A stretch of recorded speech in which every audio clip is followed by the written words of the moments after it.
die Gesundheit. Sie ist ein hohes Gut, die Gesundheit. Doch das verstehen wir häufig erst, wenn wir sie verlieren, wenn wir krank werden und nichts helfen will. Wenn die Medizin mit ihrem Latein am Ende ist, lautet das Urteil oft unheilbar krank. Doch was, wenn wir trotzdem genesen?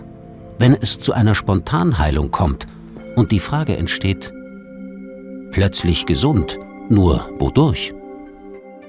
Vor 2 Jahren bin ich sehr krank geworden, habe nicht mehr schlafen können und das Blut war so dick und dann bin ich zur Ärztin gekommen. Die hat mir überhaupt nicht mehr helfen können, ich war ganz verzweifelt und dann habe ich einen Heiler kennengelernt und seitdem geht es mir viel besser. Ich kann schlafen wieder, ich bin wieder ein Mensch. Allabendlich zündet Marianne Winkelhofer eine Kerze an und denkt an ihren Heiler, dem sie sich durch dieses Ritual verbunden fühlt.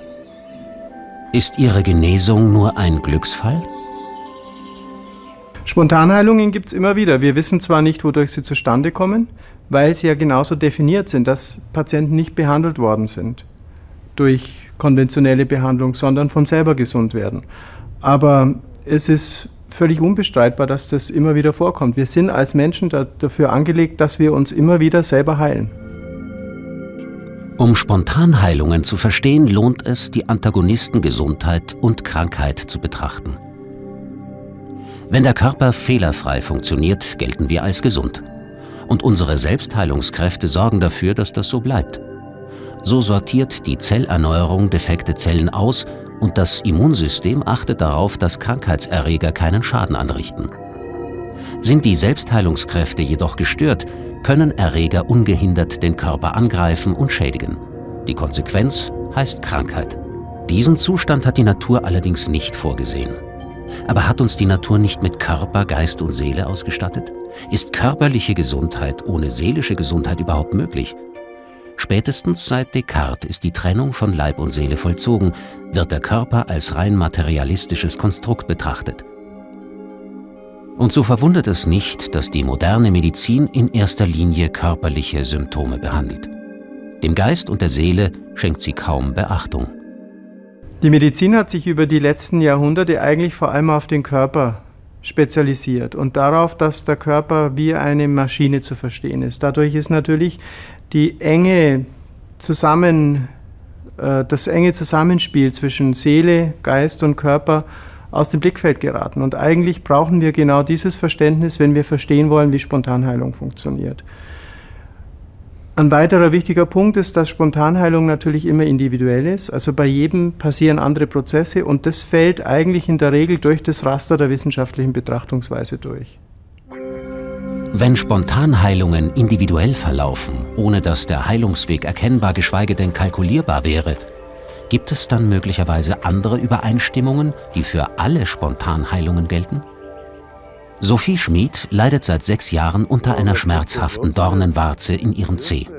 Nachdem ihr niemand helfen konnte, hat sie sich entschlossen, einen Heiler aufzusuchen. Franz Ellmauer hat schon viele Warzen abgewendet. Er arbeitet mit überlieferten Ritualen, die er zusammen mit seinen Patienten zelebriert. Das Gebet und der Glaube an eine höhere, eine heilbringende Macht sind eine tragende Säule seiner Heilarbeit. Das Wissen um die heilende Kraft des Glaubens ist tief in unserer Kultur verwurzelt. Die Evangelien berichten von den Wundertaten Christi, wie er Blinde sehen und Lahme gehen machte. Dass religiöse Rituale tatsächlich heilen können, gilt heute als gesichert. Wir haben in unseren Studien gesehen, dass Patienten, für die gebetet wird, die in einer Fernbehandlung sind, sogar dann, wenn sie unter chronischen Beschwerden leiden, deutlich profitieren können von dieser Behandlung. Aber das Interessante ist, sie müssen es wissen und sie müssen daran glauben, sonst funktioniert diese Behandlung nicht oder kaum. Die heilende Kraft des Gebets scheint unbestritten. Nur, was löst das Gebet im Körper eines Kranken aus? Welche Rolle spielt seine Erwartungshaltung? Ein wohl jedermann geläufiges Beispiel ist eine Erkältung, die sich zur Unzeit anbahnt.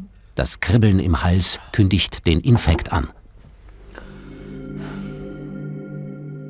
Was passiert während einer Autosuggestion, wenn wir unserem Körper sagen, ich werde jetzt nicht krank, ich bleibe gesund? Wir wissen heute, dass die Erwartungshaltung eine große Rolle spielt. Das heißt, wenn wir erwarten, dass es uns besser geht, dass zum Beispiel die Schmerzen geringer werden, dann werden bestimmte Neurotransmitter im Gehirn ausgeschüttet, die dazu führen, dass wir weniger Schmerzen empfinden müssen. Das kann man heute auch mit bildgebenden Verfahren sehr schön nachweisen. Und dasselbe funktioniert auch in der anderen Richtung. Das heißt, wenn wir Angst haben, jetzt stärkeren Schmerz zu empfinden, wenn wir erwarten, dass es uns schlechter geht, dann kann das auch bis zu einem gewissen Grad dazu führen, dass wir Symptome empfinden, die wir sonst nicht hätten empfinden müssen. Je konkreter die Vorstellung von der Heilung, desto größer scheint der Erfolg. So können innere Bilder von körperlichen Heilungsprozessen unterstützend wirken. Eine Kollegin von uns hier am Institut hat eine Studie gemacht an Rheumapatienten und hat einer Gruppe sehr spezifische Bilder vermittelt, auch unter Hypnose, wie man das Immunsystem positiv beeinflussen kann. Und der anderen Gruppe hat sie nur Instruktionen zur Entspannung gegeben. Sie konnte sehr schön nachweisen, dass über einige Wochen hinweg nur in dieser Gruppe, die die spezifischen Bilder sich vorgestellt hat, die Entzündungsparameter abgesunken sind, und zwar stärker, deutlich stärker als in der Gruppe, die nur eine Entspannung durchgeführt hat. Nur Bild hin oder her. Mehr als abstrakte Vorstellungen vom Wirken der Selbstheilungskräfte können wir nicht entwickeln. Woher weiß der Körper so genau, an welchem Knopf er drehen muss, um abstrakte Bilder in körperliche Vorgänge zu übersetzen? Wie entsteht aus Vorstellungen Gesundheit? Wir wissen heute, dass der Zustand unseres Körpers auch im Gehirn abgebildet ist. Das heißt, wir können nachempfinden, wie sich ein gesunder Körper anfühlt, wie sich ein kranker Körper anfühlt. Wenn wir jetzt krank sind und wir erwarten, es geht uns gleich wieder besser, dann können wir uns heute gut vorstellen, dass so ein Bild der Gesundheit wieder aktiviert wird, abgerufen wird aus der Erinnerung, was dann tatsächlich dazu beitragen könnte, dass dieser Gesundheitszustand eher wieder eintritt. Aber nicht jeder Patient bringt die Kraft auf, sich intensiv mit seinem Leid auseinanderzusetzen. Sophie hat die Hilfe eines Heilers in Anspruch genommen, um ihre Warze loszuwerden. 4 Wochen später ist sie tatsächlich verschwunden. Es geht mir jetzt recht gut damit. Ich habe vorher mir jetzt wirklich sehr weh, ich habe immer Schmerzen gehabt. Und der Franz hat einfach nur zu mir gesagt, ich soll einfach nicht mehr dran denken. Auch wenn es einfach die total vergessen. Und das habe ich gemacht. Ich habe es einfach ignoriert. Wenn der Schmerz kommt, habe ich mir gedacht, nein, da ist nichts.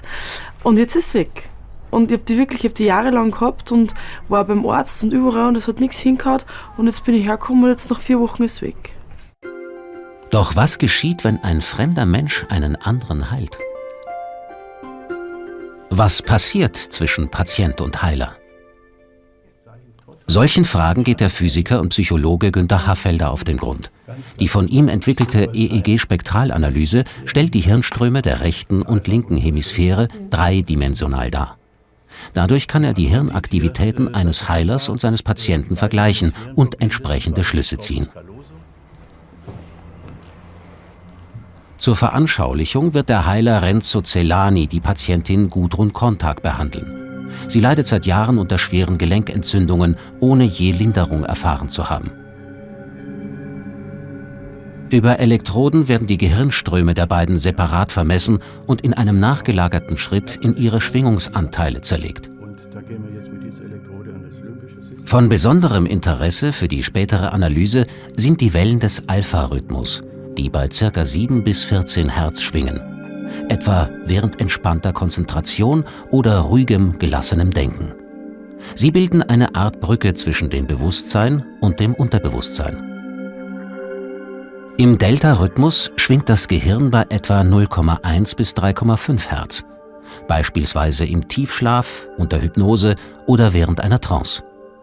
Das Unterbewusstsein ist hochaktiv, es sendet und empfängt Informationen. Welche Bedeutung diese Wellen für die Verbindung zwischen dem Heiler und der Patientin haben, wird die Auswertung der Messung zeigen. Wann Renzo Celani mit der Fernbehandlung beginnt, weiß Gudrun Kontag nicht. Sie sitzt in einem anderen Raum. Nach Abschluss der Behandlung werden ihre Hirnaktivitäten verglichen. Was ist passiert? Der Heiler sendet der Patientin Delta-Schwingungen zu, man sieht es hier ganz deutlich. Und dieser Delta bewirkt in der Patientin hier, dass sie, nachdem sie die Delta-Schwingungen empfangen hat, Alpha-Schwingungen erzeugt, die beide Hemisphären, beide Gehirnhälften synchronisieren. Und durch diese Synchronisierung ist es ihm möglich, bei ihr die ganzen Krankheitssymptome abzurufen, sie in sich zu verändern und sie dann der Patientin verändert wieder zuzuschicken. Ich kann Ihnen das kurz zeigen. In diesem Bild sieht man jetzt zum Beispiel, dass sie bei 4,42 empfängt sie von dem Heiler einen Impuls. Diesen Impuls sehen wir hier. Bei 4,42 gibt er hier der Patientin einen Impuls und der kommt hier total an. Das heißt, es kommen bei ihr erstmal Bilder an. Und was haben die inneren Bilder des Heilers bewirkt? Ich hatte das Gefühl während der Messung, dass immer wieder mal was weh tat. Das ging dann durch meinen ganzen Körper, durch die Stellen, die mir besonders weh tun. Und das ist dann nachher weg gewesen. Auf jeden Fall fühle ich mich im Moment ganz ruhig, wunderbar. Ich merke gar nichts im Moment von meinen Schmerzen oder beim Körper überhaupt nicht. Ja. Eine weiterführende Erklärung fußt auf Experimenten der Quantenphysik, die belegen, dass zwei Teilchen auch dann miteinander verbunden sind, wenn man sie trennt. Wir gehen davon aus, dass das, was die Quantenmechanik in ihrer Theoriebildung gefunden hat, im Prinzip eine Gesetzmäßigkeit ist, muss man schon fast sagen, die vermutlich überall gilt. Nur in der Quantenmechanik wurde sie eben zunächst entdeckt, weil es so ein präzises Modell ist. Aber diese Aussage, dass Systeme eine Einheit bilden und gewissermaßen korrespondierend reagieren, auch wenn gar keine Signale ausgetauscht werden, das dürfte eine Einsicht sein, die auch für andere Systeme gilt. Und in diesem Sinne würde ich einen Heiler und seinen Patient als ein einheitliches System verstehen, in dem durch das Ritual der Heilung die beiden so verbunden sind, dass das, was der Heiler in seinem Bewusstsein macht, eben beim Patienten etwas auslösen kann. Eine Methode zur Verifizierung von Heilarbeit ist die Regulationsdiagnose. Sie wird eingesetzt, um therapeutische Maßnahmen auf ihre Wirksamkeit zu überprüfen. Aus Messungen des Hautwiderstandes kann man auf den körperlichen Zustand vor und nach der Behandlung schließen. Der Heiler Wolfgang Mali arbeitet mit einer Lichtmeditation. Und jetzt stellen Sie sich vor, dass über Ihre Stirn ein wunderbares, heilendes, göttliches Licht einfließt. Dieses Licht strömt in Ihr Herz und breitet sich vom Herzen aus liebevoll im ganzen Körper aus. Während die Patientin das heilende Licht visualisiert, konzentriert sich der Heiler auf ihre körperlichen Schwachstellen. Was passiert während einer solchen Meditation? Ich vermute, dass während der Meditation der Patient in einen Zustand kommt, wo er seine Angst vor der Krankheit vollkommen verliert. Und während er diese Angst verliert, fokussiert er sich auf seine Gesundheit und aktiviert dadurch den Selbstheilungsprozess in seinem eigenen Körper.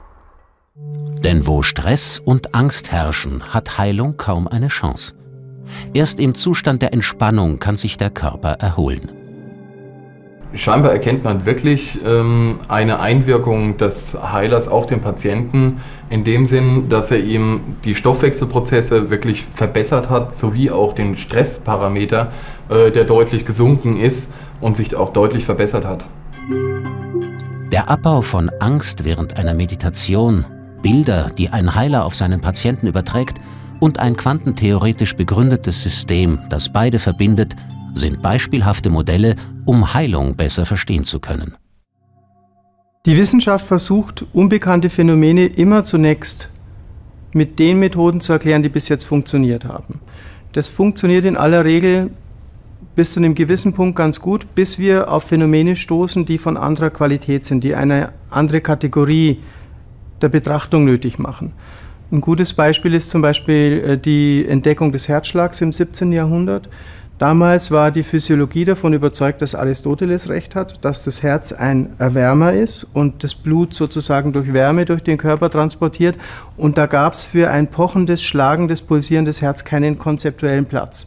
Als William Harvey Hunde aufgeschnitten hat und entdeckt hat, dass das Herz wirklich pumpt, ging ein Aufschrei durch Europa, weil man keine Vorstellung hatte, dass es sowas überhaupt geben könnte. Das ist ein gutes Beispiel dafür, wie man durch den Wechsel des Rahmens Phänomene völlig anders sehen kann. Und das wird auch im Fall der Heilung wahrscheinlich nötig sein, um es zu verstehen. Denn wodurch eine Spontanheilung im Einzelnen ausgelöst wird, ist nach wie vor unklar.